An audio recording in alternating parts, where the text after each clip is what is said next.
जनक नंदिनी सीता और श्री राम के विवाह की बात कहते हैं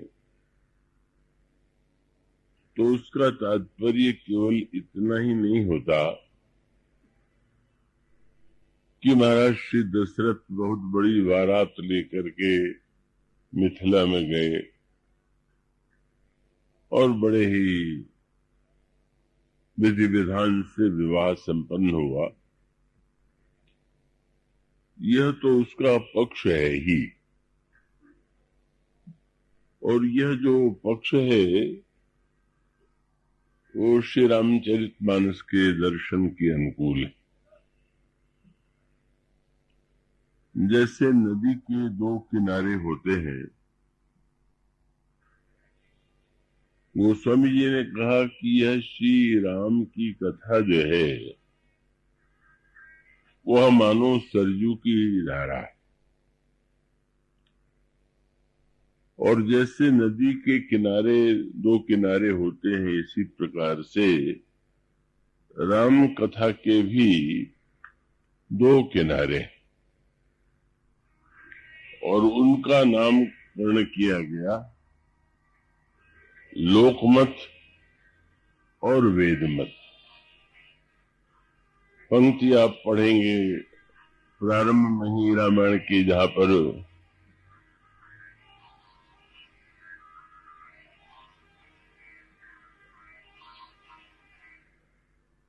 रूप प्रस्तुत किया गया, वहां पर गोस्वामी जी यह कहते हैं कि यह जो राम कथा की सरजू है,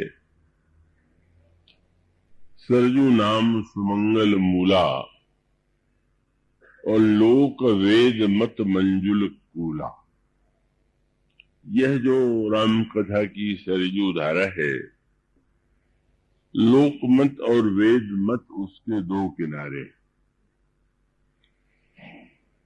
और इसका अभिप्राय यह है कि शास्त्रों ने समस्त संस्कारों का वर्णन किया है, और उन संस्कारों का एक जो स्वरूप है वो बड़ा दार्शनिक भी है, और वो क्रियात्मक रूप में भी उसके अनेक तात्पर्य होते हैं। पर इतना ही नहीं है, आपने देखा होगा कि विवाह आदि में बहुत सी ऐसी बातें होती हैं जो विरोध होते हैं, जो व्यंग होते हैं, अथवा जो विवाह के भोजन के अवसर पर बारात की गाली गाई जाती है, उसका उल्लेख कोई वेद में थोड़ी किया गया है। शास्त्र ने ऐसा वर्णन नहीं किया है कि भोजन करने वाले बारातियों को मधुर गाली के द्वारा उनका स्वागत किया जाए।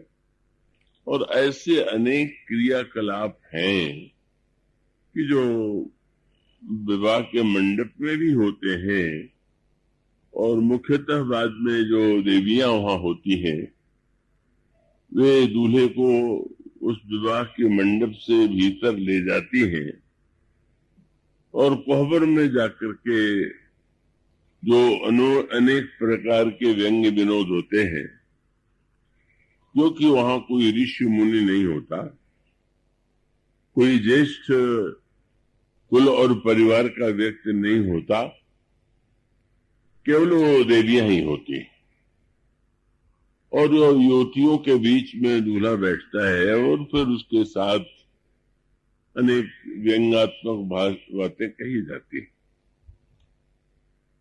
तो स्वाभाविक रूप से जो लोग वेद मत के बड़े आग्रही होते हैं उनको कुछ अच्छा नहीं लगता है, और वो लोग बहुधा इस बात का विरोध भी करते रहते हैं। ये गाली गाना तो बड़ी असभ्यता का लक्षण है, ये जो बहुत से क्रियाकलाप जुड़े हुए हैं कि ये तो कोई उसको हम ये नहीं कह सकते कि ये सचमुच उचित है। जिन देवी के साथ वो बच्चे हैं वो कृपा करके ध्यान रखें, ये विचार करके आप देखिए तो प्रत्येक व्यक्ति के जीवन में इन दोनों की ही आवश्यकता है। और इसीलिए एक उस प्रसंग पर आपका ध्यान मैं आकृष्ट करूं,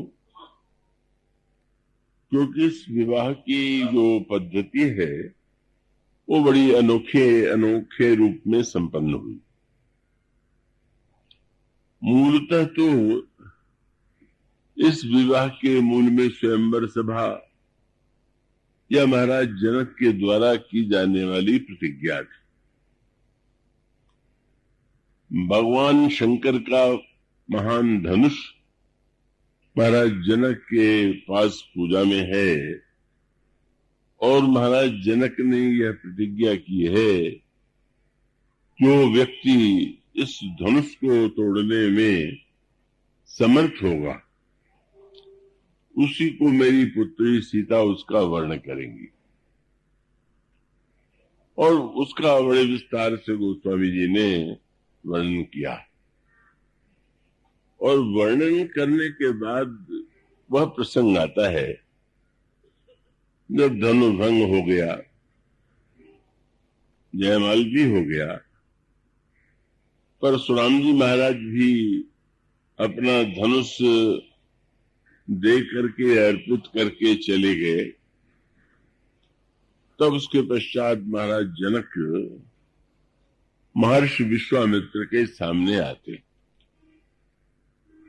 और महर्षि विश्वामित्र के चरणों में उन्होंने साष्टांग प्रणाम किया और यही कहा कि महाराज आज ये जो महान कार्य पूरा हुआ है वह आपकी कृपा से ही संपन्न हुआ है। और इन दोनों भाइयों ने आज मुझे कृतकृत्य कर दिया। वो रामायण की जो शब्दावली है वो केवल तुकबंदी के रूप में नहीं होती है, उसके प्रत्येक शब्द का तात्पर्य होता है। और वो सांकेतिक शब्द जो उसका सूत्र है वह था आपकी कृपा से प्रभु प्रसाद धनु भंजऊ रामा। आपके आशीर्वाद और कृपा से श्री राम ने धनुष तोड़ा। और फिर दूसरा वाक्य था इन दोनों भाइयों ने मुझे कृतकृत्य कर दिया। और फिर तीसरा वाक्य था कि अब जो कहिए सो करूं गोसाई। इसके बाद मुझे आज्ञा दीजिए कि मैं क्या करूं। तो इन तीनों शब्दों में जो तात्पर्य है इसकी ओर संकेत करने की चेष्टा करूंगा। और उसके बाद दो शब्दों पर ध्यान देने योग्य वहां पर सूत्र है। ये कृतकृत्य शब्द जो है उसका अर्थ क्या है, तात्पर्य क्या है। मनुष्य के जीवन में कर्म की अनिवार्यता जुड़ी हुई है। कर्म करना उसकी बाध्यता है और कर्म करना इसलिए बाध्यता है कि उसके जीवन में कामना है, कुछ न कुछ पाने की इच्छा है और उसके शरीर का उसके जीवन का निर्माण ही ऐसा हुआ है कि वो कर्म से मुक्त नहीं हो सकता। पर एक ऐसी स्थिति आती है कि जब व्यक्ति को यह प्रतीत होने लगे कि अब मुझे कुछ करने की आवश्यकता नहीं, तो जब इस स्थिति का हृदय में मस्तिष्क में अनुभव हो कि अब कोई कर्म मेरे लिए शेष नहीं है, तो उसके लिए संस्कृत भाषा में और रामचरितमानस में भी जिस शब्द का प्रयोग किया गया है वह शब्द है कृतकृत्य। कृत्य कहते हैं कर्म को और कृत माने जिसने पूरा कर लिया है। और उसका अभिप्राय है कि एक ऐसी स्थिति आती है कि जब व्यक्ति के जीवन में कोई कामना शेष नहीं है और कामना शेष नहीं है तो कर्म की आवश्यकता नहीं। वेदांत में भी यही सूत्र दिया गया, दर्शन में भी यही सूत्र गीता में भी दिया गया, और ये कहा गया कि जो तत्वज्ञ है, जिसने ज्ञान प्राप्त कर लिया है, तस्य कार्यम न विद्यते। अन्य व्यक्तियों को तो ये आदेश दिया जाता है, संदेश दिया जाता है, उपदेश दिया जाता है, तुम्हारा ये कर्तव्य है माता के प्रति, पिता के प्रति, भाई के प्रति, परिवार समाज के प्रति, और अनेक अनेक उपदेश और आदेश आप देते हैं। और अगर उसका कोई पालन न करे तो यही मानते हैं कि व्यक्ति जो है वो अपने कर्तव्य से च्युत हो गया। तो इसका अभिप्राय यह है कि ये स्थिति तो स्वाभाविक है, पर अंत में कहते हैं कि एक बार जिसने ज्ञान प्राप्त कर लिया, तस्य कार्यम न विद्यते। अब उसके लिए कोई कर्तव्य कर्म शेष नहीं। और मानस में भी उसको उस एक नए अर्थों में वही तात्पर्य है कि कर्म की हो ही स्वरूप ही चीने। जिसने अपने स्वरूप को जान लिया है, उसके लिए कर्म की कोई अपेक्षा नहीं। तो ऐसी स्थिति जब जीवन में आती है तो उसे कहा जाता है कि मैं कृतकृत्य हो गया। महर्षि जनक ने महर्षि विश्वामित्र से ये कहा कि मैं कृतकृत्य हो गया, और ये कृतकृत्यता मुझे जो प्राप्त हुई इन दोनों भाइयों के द्वारा हुई। श्री राम का ही नाम नहीं लेते, मैं कृतकृत्य कीन दुहु भाई। और उसके साथ साथ वो ये वाक्य जोड़ देते हैं कि ये जो धनुष टूटा है वह आपके कृपा से ही टूटा है। पर इसके बाद फिर वे पूछते हैं कि आप आज्ञा दीजिए कि मैं क्या करूं। तो स्वाभाविक रूप से यह बात सामने आती है कि जब एक ओर आप ये कह रहे हैं कि मैं कृतकृत्य हो गया, तो अब तो कोई कर्म शेष नहीं रह गया, और फिर भी आप महाराज महर्षि विश्वामित्र से क्यों पूछते हैं कि मैं क्या करूं। उसका सहज तात्पर्य यह है कि अगर मान लीजिए कोई ज्ञान के द्वारा कृतकृत्य हो गया या भक्ति की पराकाष्ठा में कृतकृत्य हो गया, तो उसके बाद उसके जीवन में कर्म की स्थिति दिखाई देती है कि नहीं? वो कुछ काम करता हुआ दिखाई देगा कि नहीं? उठेगा कि नहीं, बैठेगा कि नहीं, सोएगा कि नहीं, व्यवहार के अन्य कार्य करेगा कि नहीं। लेकिन अंतर इतना है कि अन्य व्यक्तियों के लिए वो करना बाध्यता है, और जिस व्यक्ति ने ज्ञान की स्थिति प्राप्त कर लिया है उसके लिए कोई आवश्यकता नहीं है कि वो ऐसा करे। उसे प्रेरित नहीं किया जा सकता है, उसे बाध्य नहीं किया जा सकता। लेकिन बड़े बड़े सिद्ध महापुरुष ऐसे हुए हैं कि जिनके जीवन में निरंतर कर्म की धारा प्रवाहित रही, और तब उसका सूत्र यही है कि आवश्यकता न होने पर भी, अपेक्षा न होते हुए भी, व्यक्ति का जीवन जब तक है और वो समाज का एक अंग है, तो ऐसी परिस्थिति में उसके द्वारा सहज रूप से ही कुछ कर्म संपन्न होते हैं।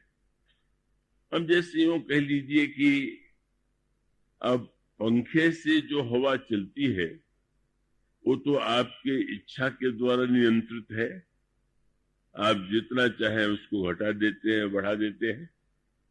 लेकिन ये जो वायु के द्वारा निरंतर वायु का संचार होता है, उसमें आपका कोई नियंत्रण नहीं, और वो आपके आदेश को मानने के लिए वायु बाध्य नहीं है। वो कह सकते हैं कि चलते रहना वायु का ही अपना सहज स्वभाव। तो इसलिए यहाँ पर जब उन्होंने ये प्रश्न किए तो उनका तात्पर्य क्या है, इस पर भी हम विचार करेंगे। और उसके बाद जो महर्षि विश्वामित्र ने उत्तर दिया वह उत्तर बड़े महत्व का था। उन्होंने कहा, राजन, सत्य तो यही है कि टूटत ही धनु भयो विवाह। तुमने एक प्रतिज्ञा किया, तुम्हारी प्रतिज्ञा पूरी हुई, धनुष टूट गया तो विवाह तो हो गया। और सारा संसार सबने जय ध्वनि किए। जयमाल के द्वारा तुम्हारी पुत्री ने उससे स्वीकृति प्रदान किया। तो उस दृष्टि से अब यूं हम नहीं कहेंगे कि यह करना तुम्हारे लिए आवश्यक, लेकिन वो जो दोहा है वो आप पढ़ेंगे, उसमें पढ़ते होंगे कि तदपि जाई तुम करहु अब जैसा जथा वंश व्यवहार। तुम जिस वंश में तुम्हारा जन्म हुआ है उस वंश की कुछ अपनी परंपराएं होंगी, मान्यताएं होंगी, तुम उसके अनुकूल व्यवहार करो। तो महाराज मैं क्या करूं? उन्होंने कहा, ये मुझसे मत पूछो। वेद विधि की बात होती, धनुष टूटने की बात थी तो मुझसे पूछा जाता। लेकिन उन्होंने कहा कि तदपि जाए तुम करब अब यथा वंश बहार बूझ विप्र कुल वृद्ध जन वेद विदित आचार। तुम्हारे परिवार में भी वो अनेक वृद्ध व्यक्ति होंगे, कुल के व्यक्ति हैं, उनसे पूछो। और मुनि भी तुम्हारे यहाँ एक से बढ़ करके हैं, तुम उनको सामंजस्य पूर्वक का उस कार्य को जो आदेश मिले उसको संपन्न करो। और मैं फिर ये अनुरोध करूंगा कि अब सहज भाव तो ये सहज बात तो यही थी कि महाराज विश्वामित्र महाराज जनक व्यवस्था कर देते और जनक नंदिनी सीता को रथ पर बैठा करके श्री राम लेकर के जाते। समय पूरा हो गया, जयमाल हो गया और महाराज जनक की प्रतिज्ञा पूरी हुई। और उन्होंने कहा कि मुझसे यदि तुम पूछते हो तो मैं कहूंगा कि दूत अवधपुर पठवहु जाई। तुम दूत भेजो, अयोध्या भेजो और आनहि नृप दशरथ बुलाई। तुम दूतों को भेजो, निमंत्रण दो और वो महाराज श्री दशरथ बारात लेकर के आवे और फिर वैदिक और लौकिक दोनों ही विधियों से ये विवाह पूरा हो। यही शायद अधिक उपयुक्त मार्ग होगा। क्या तात्पर्य? तो जैसा कल श्रीनिवास जी ने कहा था, और वो भी ये जो हमारे यहाँ जो अनेक कार्य हैं, नामकरण का संस्कार तो गर्भाधान संस्कार का, नामकरण संस्कार, सारे जो कार्य बाल्यावस्था से जन्म से पहले और जन्म के बाद में भी विधि विधान जिनका वर्णन शास्त्रों में किया गया है वो संस्कार है।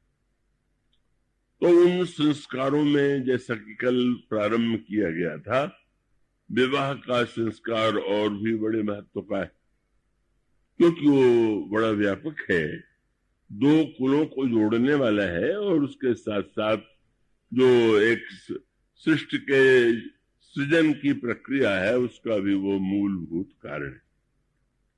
तो ऐसी स्थिति में क्या तात्पर्य?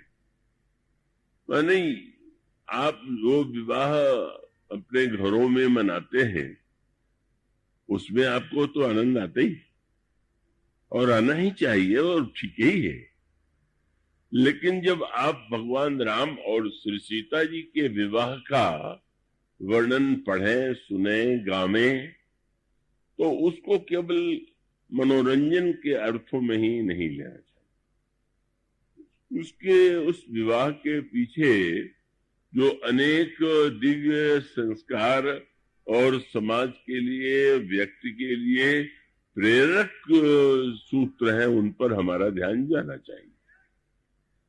और तब किस ओर ध्यान जाता है कि अब साधारणतया तो विवाह जो है उसके मूल में काम की वृत्ति व्यापक है। सृष्टि का निर्माण, व्यक्ति का, बालक का जो जन्म होता है उसके मूल में काम है। और विवाह का उद्देश्य भी काम की इस भावना को तृप्त करना है, और उसको धार्मिक रूप देने का अर्थ है कि काम की वासना को नियंत्रित रूप में कैसे व्यक्ति जीवन में पूरा करे, और उसका काम जो है उसको उच्छृंखल न बना दे, अनियंत्रित न बना दे, इसलिए उसको एक संस्कार का विशुद्ध रूप दिया गया। भगवान श्री राम का जो विवाह है वो तो बड़ा ही अनेक अनेक विलक्षणताओं से पूर्ण है। पहला सूत्र जिस पर आपका ध्यान में आकृष्ट करूं, इसके लिए रामायण में 2 शब्द आते हैं। प्रचलित परंपरा में एक नाम तो था स्वयंवर सभा, और यहाँ पर भी रामायण में गोस्वामी जी ने ये लिखा है कि ये जितने जे नृपसीय स्वयंवर आए, तो एक शब्द है स्वयंवर और दूसरा शब्द है धनुष यज्ञ। धनुष यज्ञ सुन रघुकुल न था, हर्ष चले मुनिवर के सा था। अन्य राजा जो आए थे वो स्वयंवर में सम्मिलित होने आए थे, और भगवान राम धनुष यज्ञ में सम्मिलित होने आए थे। क्या अर्थ हुआ? उसका अभिप्राय है कि आने के पीछे क्या भावना, तो उस भावना की दृष्टि से विचार करके देखें तो जनक नंदिनी सीता के सौंदर्य की बहुत चर्चा चारों ओर विश्व में व्याप्त थी। बड़े अनुपम सौंदर्य है, और शंकर के धनुष को तोड़ देना अपने आप में वीरता का अद्वितीय कार्य है, और उसके द्वारा महानतम कीर्ति प्राप्त हो सकती है।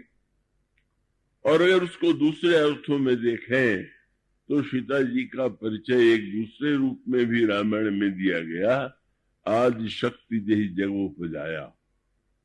तो ये बड़ी स्वाभाविक सी बात है कि शक्ति को पाने की आकांक्षा, सुंदरता को पाने की इच्छा, कीर्ति को पाने की अभिलाषा सब में होती है। और अन्य जो राजा आए हुए हैं उसी भावना से प्रेरित होकर के आए हैं। धनुष टूट करके हम तोड़ करके कीर्ति भी प्राप्त करेंगे, सुंदरता भी प्राप्त करेंगे, वीर के रूप में हम प्रसिद्ध भी हो जाएंगे। एक कामना जिसका शब्द प्रतिनिधित्व करता है जय नृपसीय स्वयंवर आए, और दूसरा शब्द महर्षि विश्वामित्र ने भी स्वयंवर शब्द का प्रयोग किया, पर कब किया? और उसके पहले स्वयंवर शब्द का प्रयोग विश्वामित्र जी ने नहीं किया। एक अवसर विशेष पर फिर उन्होंने स्वयंवर तो कहा, पर उसके पहले जिस समय महर्षि विश्वामित्र के पास यज्ञ का आमंत्रण उन्हें मिला, कल इसकी चर्चा की गई थी। अब तो आज बहुत बड़ी संख्या में नए श्रोता हैं, तो उसका सूत्र इतना ही है कि कर्म को हम किस रूप में संपन्न करें। अगर हमारा कर्म जो है यज्ञ कर्म बनेगा तो व्यक्ति के लिए और समाज के लिए कल्याणकारी होगा, और उसको परलोक में भी, जिसको परलोक में आस्था हो, उसके लिए सुखप्रद है। और उसका अभिप्राय यह है कि यज्ञार्थात् कर्मणोऽन्यत्र, भगवान कृष्ण ने गीता में कहा कि अगर मनुष्य का जीवन में यज्ञ कर्म होगा तो वो परम कल्याणकारी होगा। और तुम अभी कीचड़ में लिपट रहे हो तो तुम सुकरोसी गत जन्मनि पूतनारे। भगवान श्री कृष्ण का माने नाराजी में ठीक ही कहा। 10 अवतारों में शूकर के रूप में भी मैंने जन्म लिया था, इसलिए माँ जो कह रही है कोई ऐसा नहीं कि वो सत्य है। तो वस्तुतः वो विनोद के रूप में भी इसका अभिप्राय है कि पूर्व संस्कार आपको किस तरह प्रेरित करते हैं। जब आप अपने को बड़ा बुद्धिमान मान करके कोई बात कहते हैं तो वस्तुतः सारा निर्णय आपका संस्कारों से बना हुआ है। आप जिसको अहंकार मान करके मैंने ये किया सोचते हैं, वो शुद्ध संस्कार है आपका, और मन तो निरंतर संस्कारों के द्वारा संचालित हो रहा। इसलिए धनुष टूट जाने के बाद भी जो सबसे कठिन स्थिति आई वो कब हो गई? महाराज महर्षि विश्वामित्र तो धन्य हो गए, प्रभु को पहचान लिया, और महाराज जनक भी धन्य हो गए। उधर अहिल्या के साथ महर्षि गौतम भी धन्य हो गए। लेकिन धनुष टूटने के बाद जब लगा कि अब तो बस आनंद ही आनंद है, अचानक दृश्य पलट गया, और तब परशुराम जी महाराज का आगमन होता है। धनुष जयमाल भी हो गया, पर जयमाल के बाद परशुराम जी महाराज के आगमन का क्या अर्थ? कृपया सोइए नहीं, विवाह में आपको नींद आ रही है तो आप क्या विवाह का आनंद लेंगे? तब परशुराम जी महाराज का आगमन क्या है? यही चित्त। महर्षि भगवान परशुराम में विष्णु के अंश से जन्म हुआ है, और विष्णु ही चित्त है। वो जो आध्यात्मिक दोहा है उसमें अहंकार शिव, बुद्धि अज, मन शशि, चित्त महान, विश्व चित्त है। उसमें उसका अभिप्राय यह है कि यह जब तक चित्त पर विजय प्राप्त नहीं हो जाती तब तक मन बुद्धि अहंकार जो है वो परिवर्तित हो रहेंगे। मन में कभी अच्छी बात आएगी, कभी बुरी बात आएगी। बुद्धि कभी सही निर्णय करेगी, कभी गलत निर्णय करेगी। अहंकार कभी समय और कभी असमय भी उत्पन्न हो जाएगा।